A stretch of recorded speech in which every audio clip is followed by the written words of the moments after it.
IPL 18వ season ఆరంభమై ఇప్పటికే 2 వారాలు గడిచిపోయింది. ఫేవరెట్ జట్లు తుస్సుమనిపిస్తున్నా, చిన్న జట్లు అదరగొడుతున్నా, ఇంకా ఎక్కడో కొంచెం ఏదో మిస్ అవుతున్న ఫీలింగ్ ఉంది. అదే అసలైన ఐపీఎల్ మజా. కానీ ముంబై ఆర్సీబీ మ్యాచ్తో అభిమానులకు ఐపీఎల్ మజా దక్కింది. 2 జట్లలో టీ20 స్టార్ ప్లేయర్స్ ఉండడంతో మ్యాచ్ ఉత్కంఠతో ఊపేసింది. మొదట బెంగళూరు భారీ స్కోర్తో సవాల్ విసిరితే తడబడి నిలబడిన ముంబై కూడా చివరి వరకు పోరాడింది. చివరిలో వరుస వికెట్లు కోల్పోయి పరాజయం పాలైనప్పటికీ ఓవరాల్గా మాత్రం ఈ మ్యాచ్ వాంఖేడే స్టేడియాన్ని ఊపేసింది. ఈ మ్యాచ్లో తిలక్ వర్మ, హార్దిక్ పాండ్యా బ్యాటింగ్ గురించి ఎంత చెప్పినా తక్కువే. దాదాపు ఓటమి ఖాయమనుకున్న దశ నుంచి మ్యాచ్ను గెలిపించినంత పనిచేశారు. తమ తుఫాన్ ఇన్నింగ్స్తో తిలక్ వర్మ, హార్దిక్ పాండ్యా అభిమానులను అలరించారు. క్రీజ్లో ఉన్నంతసేపు బౌండరీలు వర్షం కురిపించారు. సూర్యకుమార్ యాదవ్ అవుట్ అయిన తర్వాత నుంచి మ్యాచ్ ఒక్కసారిగా మారిపోయింది. ఆఖరి ఓవర్ వరకు హార్దిక్, తిలక్లో ఏ ఒక్కరు క్రీజ్లో నిల్చున్నా మ్యాచ్ ముంబై ఇండియన్స్దే.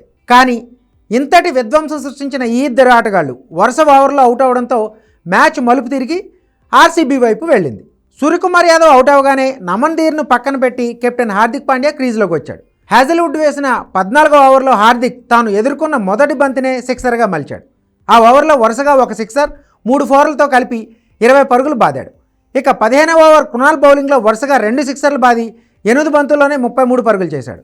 మరోవైపు తిలక్ వర్మ కూడా భువీ వేసిన 16వ ఓవర్లో వరుసగా బౌండరీలు కొట్టాడు.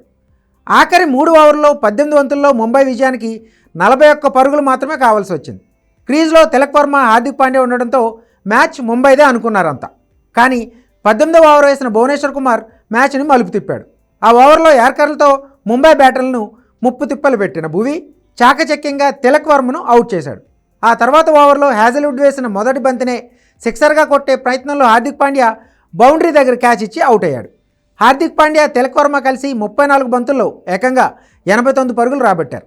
తిలక్ వర్మ 29 బంతుల్లో 4 ఫోర్లు, 4 సిక్సర్లతో 56, హార్దిక్ కేవలం 15 బంతుల్లోనే 3 ఫోర్లు, 4 సిక్సర్లతో 42 పరుగులు చేశారు.